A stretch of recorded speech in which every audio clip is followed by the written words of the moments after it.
Hi, and welcome to the American Acupuncture Council To the Point show. My name is Stephen Cowan.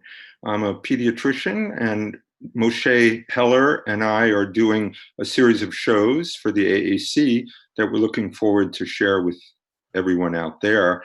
Our particular interest is pediatrics, and we're hoping we can generate some interest and among acupuncturists around the country. I'm a pediatrician. I'll tell you a little bit about myself. I've been a pediatrician for over 30 years, and my story has always been linked to seeing children as my teachers. And it's a perfect time to be starting this series of shows. We're in the Northeast. We've just been witnessing a bunch of wind here in New York, very intense wind, which kind of represents children and one of the teachings of children. My story goes back 30 years ago. I got interested in neurology and very quickly realized that some of pediatric Western medicine is very, very good at acute care emergency medicine, but it tends to take a child out of context. And I was more interested in the whole child and how they relate to their context. So it became a little frustrating for me. Early on, I was drawn to child development and became a specialist in that area. And while after my training, I was a medical director of a rehab hospital for children.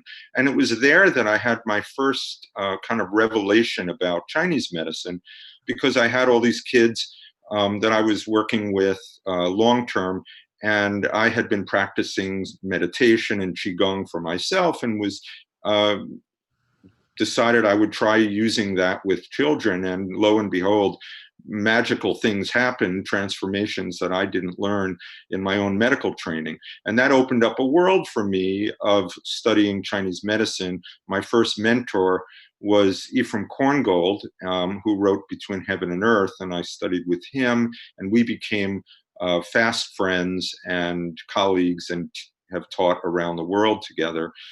And that brought me into really studying and using Chinese medicine in a much deeper way. The way I see it, Chinese medicine has evolved over centuries, and it's like the perfect medicine as a philosophy to solve the ills of Western world, which are stuck in a kind of emergency model. And being able to bring the context back into human life is perfect for a lot of the problems that we see with children.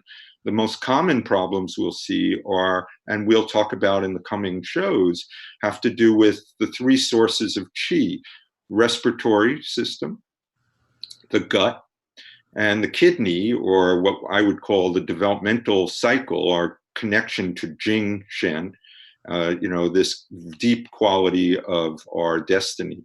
And so we're going to try to cover some of those in these shows moving forward.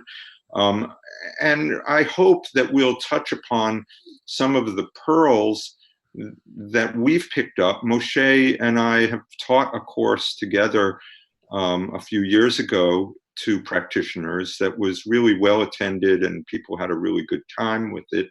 And we're aiming to do another course in 2020 that we're going to build out with more specialists to come in to speak. We're really excited about doing that. In some ways, I think children show us a lot about ourselves because they're so open to the world. And right now, what I see as one of the epidemics of our time is alienation or disconnection from our world. The modern Western world is so driven to disconnect. Even though it seems like we're connected more, we're actually more disconnected in our food that we eat and the stress of our life. And it's held in our body. And children don't hide that. They show it. And so what I feel for a lot of practitioners out there who may be a little nervous about working with kids, if we can inspire you to realize that kids respond very, very quickly to Chinese herbal medicine and acupuncture and Tui Na and Shonishin. And this becomes very rewarding for a practitioner because adults don't always respond as quickly. And so that will keep you going. You'll also learn something that I think kids really have an opportunity to teach about how to be with patients, because they don't hide anything. They're very honest and very open. And so learning how to help a child feel safe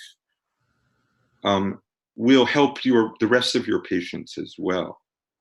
And one more thing I want to mention, which is one of the things that's very popular in the world of acupuncture right now is fertility. And so a lot of you out there may be treating women and helping them get pregnant. And I feel like the next stage of that is once they get pregnant and have a baby, it would be nice for you to be able to offer them care to their children as well, so that you get a whole package since they've developed trust in you carrying through, this world of pregnancy. So I think there are a lot of options that we hope that you're going to pick up in the next series of shows. And if those are successful, we'd like to do a bunch more, just to keep delivering pearls of wisdom that we've picked up from children over the years. Both Moshe and I have had a lot of experience working with kids, particularly using Chinese medicine. And I think it's something that I really look forward to sharing with you. So I'm going to turn it over to my dear friend Moshe, and then I'll be back at the end. Moshe? Hi. Welcome, and thank you for the introduction, Stephen. So I've been, just to give you a little background about myself, I've been teaching Chinese medicine and Chinese medicine pediatrics for about a little over 20 years. I've been teaching at PCOM most of those time, but even before that in Israel. I was very lucky to get exposed to pediatrics with my teacher, who was Alex Tiberi. He was a very special practitioner, and he was amazing with treating children. And I learned a lot from him, how to use Shonishin techniques and also other ways of applying Chinese medicine to children in a kind of an easy way. And that's something that we are happy to share with whoever is going to get the opportunity to sign us in our course.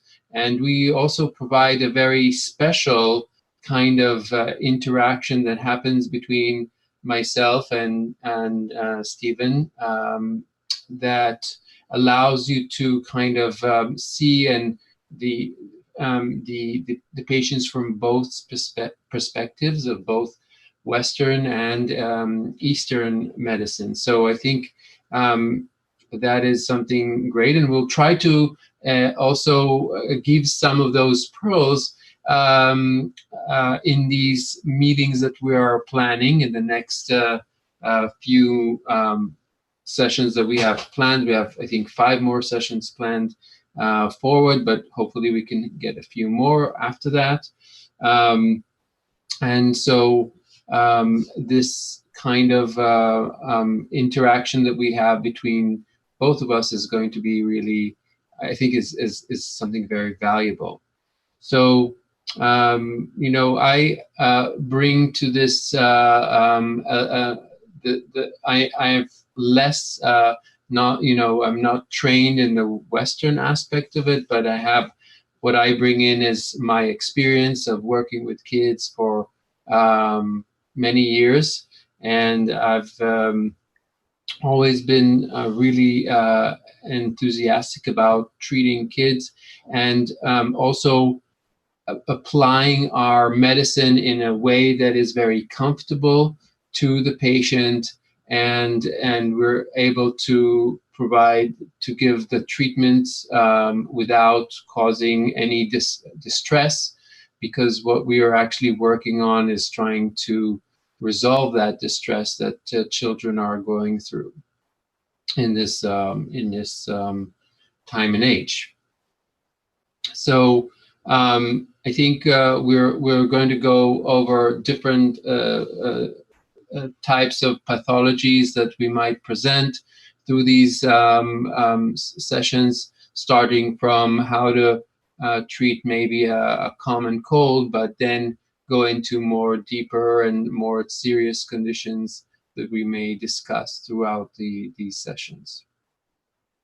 So, yeah. Yeah, so one of my interests, as I said, was child development. And one of my special interests early on in my career was how child development is affected by illness, both chronic illness or recurrent illness or even acute illness or trauma. And these are special interests. And so I think one of the things that we will touch upon, maybe in these shows as well, is how the constitution of the child is affected by illness and how you can support both the constitution of a child as well as the acute problem or the chronic symptom. One of the dangers that we run into in the West is over-Westernizing Chinese medicine. We want to honor the tradition of Chinese medicine, both of us, because there is a trap there if we don't stay true to the actual intent and philosophy of Chinese medicine.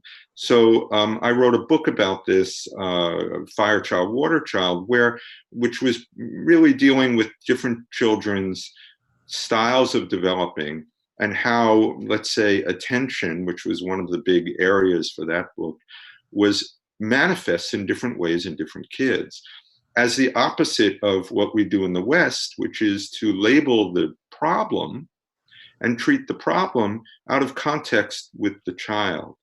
And I feel that what Moshe and I get to do, and as he touched upon, is one of the advantages of having two of us teaching or even sharing these screens, is that we have two different points of view, right? We're both treating through a Chinese medicine lens, but slightly different backgrounds.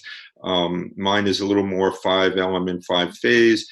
But regardless, we both had training in both of these. And when you get two different opinions or different perspectives, that's very good for the student of medicine and very much in keeping with Chinese medicine, which offers multiple lenses to view the human life through, as opposed to the Western model, where there's only one narrow lens that you can see things through.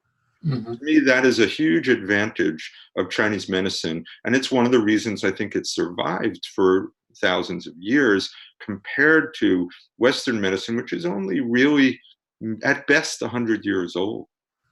Yep. The medicine we practice now doesn't really reflect what Hippocrates was doing in the West. No. It's a very different model.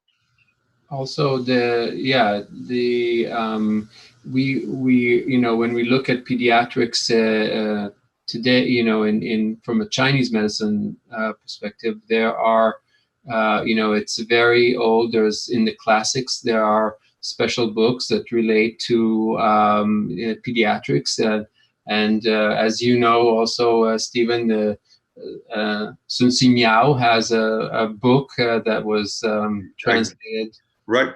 I can give a shout out to Sabina Wilms, mm-hmm. who did a beautiful job with her 2-volume set of books translating the pediatrics volume of Sun Si Miao, the sort of Hippocrates of Chinese medicine. Yeah. On pediatrics, what's so amazing about those books is it shows how acutely aware he was of children and their physiology. As a pediatrician, I was really touched and moved by the acuteness of his knowledge about development and about common problems that we still see today.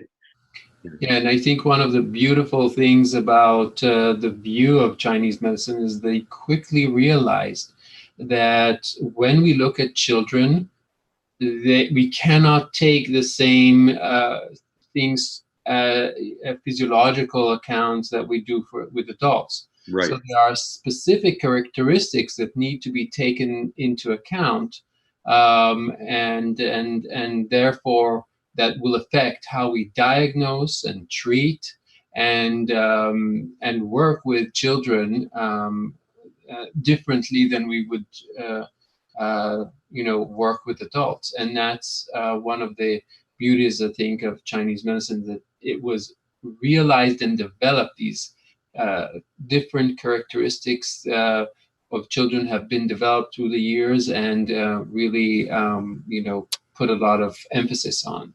Yeah, and even some of the famous herb formulas that were used in early days were modified as, by the time they got to the Song Dynasty, really modified to respect the uniqueness that Moshe is talking about of the child, whose spleen is a little more tender and needs to be appreciated, and certain herbs are too strong for children. And so these are really important observations that in the West were not appreciated until late 1800s. The view was that children were, in the West, just little versions of adults, and that the Chinese already recognized that much earlier. You take a formula like Romania 6, which was modified originally as a children's formula Mm-hmm. to be able to be tolerated by the tenderness of a child, so that their spleen isn't overwhelmed. So it's not, they take the fudza out, so it's not so cold, right, from Romania 8. Right. Things like that are examples of why it's important to learn about children in their uniqueness. And I think fundamentally to understand, that they're prone to a lot of the wind problems that we see today in children is because they're so open and vulnerable and growing so fast, right? So we see a lot of, the flu and the colds that come through. Anybody out there who's had a kid in daycare or in preschool knows they come, the average child gets 12, snotty nose illnesses a year. And that's the average, which means half the kids get more. Now, I don't think that's a problem. To me, I see the immune system as part of a bigger context of the neurogastroimmune system as a way of potentiating learning, that when you get sick, you're learning how to get better, right? Yeah, so on that note, one important thing is that I think that one of the real good aspects of us working together is we can take Western concepts, which there are a lot of really important developments in research and things that come out. And there's a lot of good in Western medicine. Sure. Also, that we just need to translate it into Chinese terms and then work with them in our own way. And that's, I think, something that we do really well together. And yes, I agree. It's the ability to see a Western problem through a Chinese medicine lens, as opposed to adopting Chinese medicine to a Western medical problem. There's a subtle difference between the two. Mm-hmm. We always want to keep the Chinese medicine lens and then see migraine or asthma or whatever through the lens of, like you said, translating it into our view, the way we're trained as Chinese medicine practitioners. And that, for me, is a liberating way of viewing things. And it's an important thing for practitioners to learn, because often someone will come in to your clinic and say, I have asthma. Can you treat it?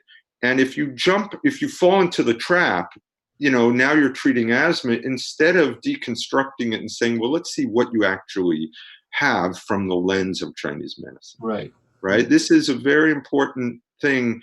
Otherwise, we're so westernizing the medicine that we're not honoring it, for its sort of Taoist roots. And, Right. we want to always be true to that.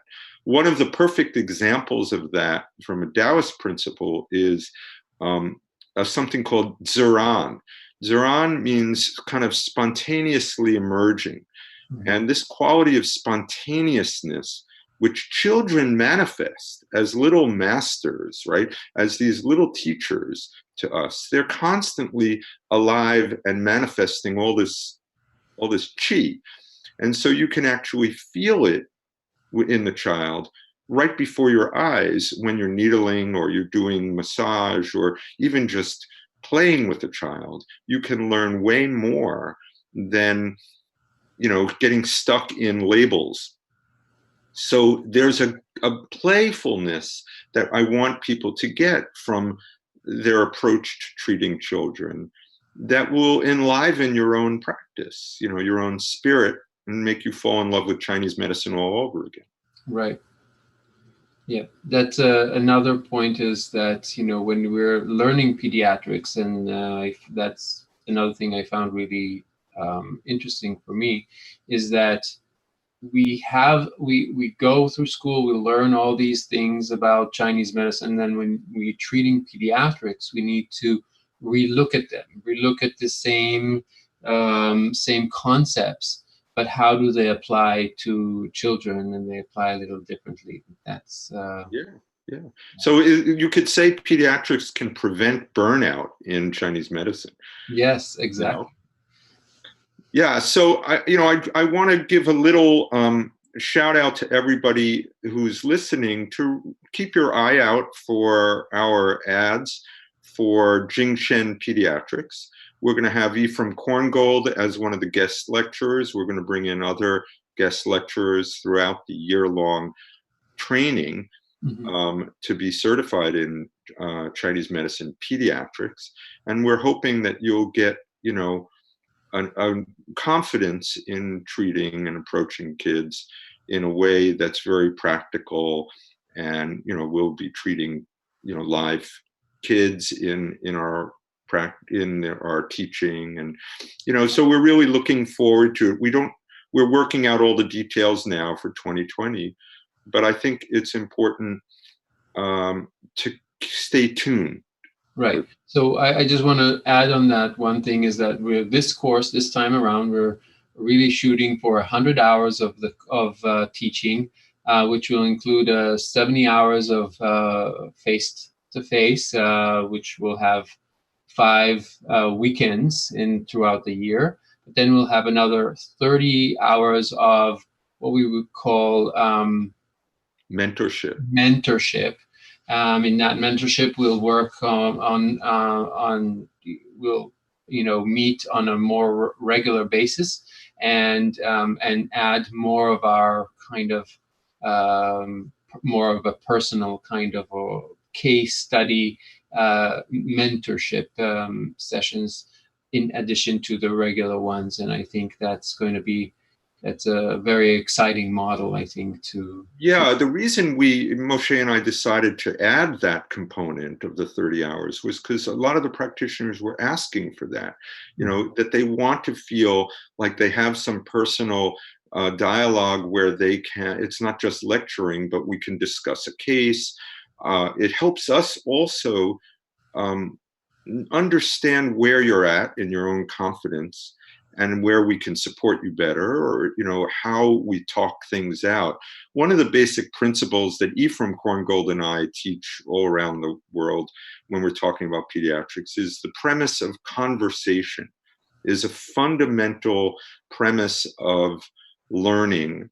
And in pediatrics, you could say that it's related to what we call the triple burner, this quality of connection through conversation. So we're hoping that, we can engage students through conversation, and you'll learn more that way than just presenting slides or things like that. So I know we're coming to a close here, and I really thank. Hold on one second. I just want to add to finish that, that we also have a new website, which is jingshenpediatrics.com. So you can log in there and find more information about our course. And hopefully we'll have some information about our new sessions also in that website. So you can have both the AAC website and our Facebook page, which is, again, Jingshen Pediatrics on Facebook, and that will have this talk and all our future talks in there also, so that there's many ways for you to contact us in a sense. Yeah, and I think the AAC has done such a really nice job of disseminating information in sort of easy, digestible ways for practitioners to feel supported. It's a beautiful model for moving information and creating conversation. And I like that the Zoom technology that we have now the capability of doing allows Moshe and I to have a conversation right here before your eyes. So we'll try to do more of those. Some of the sessions we're going to do moving forward will be just one of us versus another, but we'll try to, if we can, we'll try to get the conversation going too, because I think it'll be really good for you as an audience. Yes. And I want to thank the AAC, the American Acupuncture Council, for inviting us to do this. It's really a great opportunity. And, I want you to stay tuned for our sessions coming up. Also, a friend of ours, Lauren Brown, who you may know, who has done education online as well, a beautiful job. I've done some work with him in the past. He's going to be the next week's guest here at AAC, so you should really look forward to that as well. He's great. I see him at conferences all the time, and he's really moving the dial forward in being able to generate education online, so that digitally, so that you have, like AAC, more and more opportunities. This is the way to go for the future, so that you're not flying somewhere to see somebody. Yeah. So anyway, thanks everybody. I appreciate it. Very much. Yes. I both appreciate you, and I hope we've shared some information for you to log on, created some interest for you to log on for our next session.